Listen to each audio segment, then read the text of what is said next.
Hey guys, thanks for checking this out. Today I had the opportunity to sit down with Rays Broadcaster Rich Hollenberg and talk a little bit about his team's success. Let's take a look. Hey Rich. There he is. How are you doing? What's up, man? Not much. Just started this. I'm excited to talk some baseball. Yeah. So now let's get to the Rays, what we're going to talk about here. So I gotta ask, what has been the key to the Rays' success? You've been broadcasting for them. You see every game.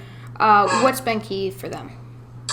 You know what? I think the key, same word that we used last year when they won 96 games, and that's resiliency. This team has zero quit in them. They're a bunch of dudes who play like they all have something to prove. And that comes in many different forms, though. I mean, you have guys who are young and unproven, so they have something to prove. You have veterans who might have been kind of cast off from teams who gave up on them, so they have something to prove. And then maybe most importantly, and this happens essentially with their bullpen more than any other group on the roster, you have these guys, I've called them on the air, like they're from the island of misfit toys. They're guys who are Rule 5 draft guys, meaning nobody really wanted them. They were given up on. You have guys who are undrafted. You have guys who are DFA'd, designated for assignment. All these guys and the Rays scouting department and their front office and Kevin Cash, their manager, and Kyle Snyder, their pitching coach, all got together and said, we see something in this particular pitcher that we think can help our team. And that bullpen throws so many different looks at you. They've got a guy like Pete Fairbanks who, before he came over to the Rays last year, was in single-A baseball in Texas.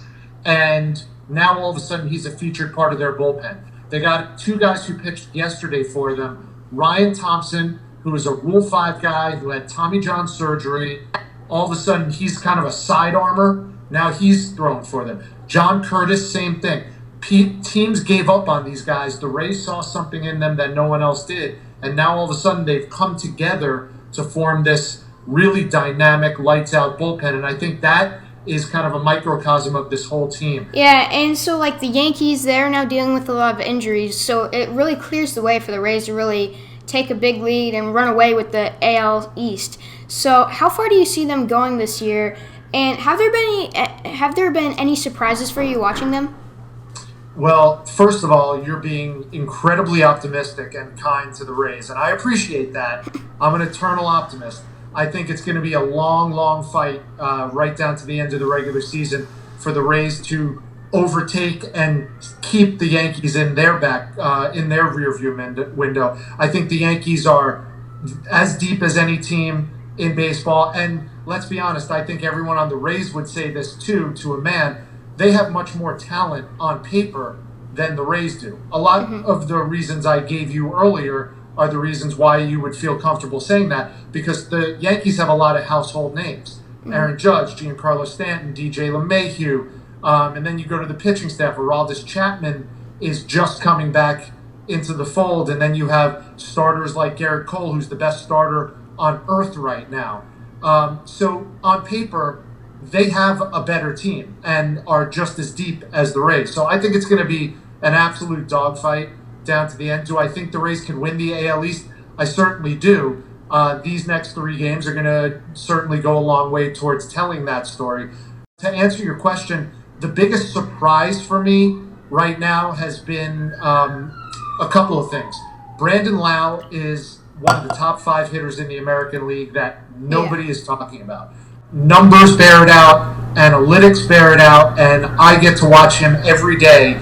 And for a dude who, I'm telling you, he's not much bigger than you are, to hit home runs like he does and to hit extra bases like he does, he's an extra base hitting machine, and he generates such incredible torque.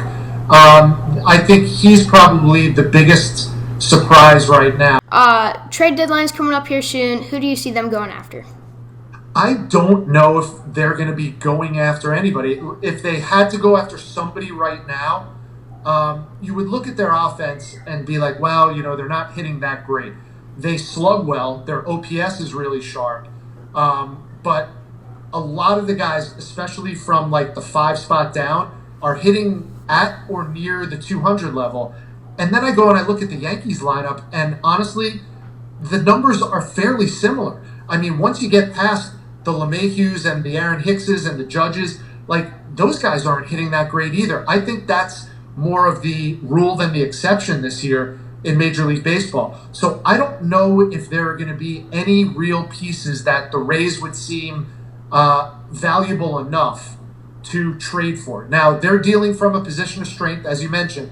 They have the #1 farm system in baseball. But in a season like this where the window of time has been so small to really evaluate not only your team, but other teams' players, I think the Rays are going to be much quieter at the trade deadline than they have been. And I think you're going to see that from most teams as well. There are going to be some teams who are really underperforming, and their general manager might say, you know what, let's just get rid of some high-priced talent, see what we can get for them. And if the Rays are in the market, maybe a starting pitcher, maybe an extra reliever.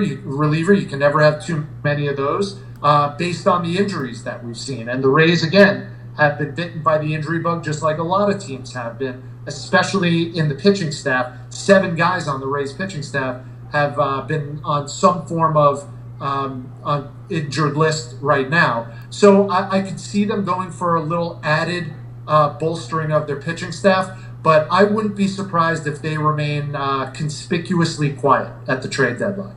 Yeah. So thank you for doing this. I'm going to have you come on more often. This is awesome. Yeah, man. Anytime. Yeah, so thank you so much for taking the time. I really appreciate it. All right. You're the new king of all media, Noah. Good luck to you. You as well. Thank you. Thank you guys for watching, and thank you, Rich, for taking the time to do that. I really had a blast. And we're trying to make it to 500 subscribers by 2021, so make sure to click that subscribe button, like the video if you enjoyed it, and make sure to tune in next time. Thanks for watching.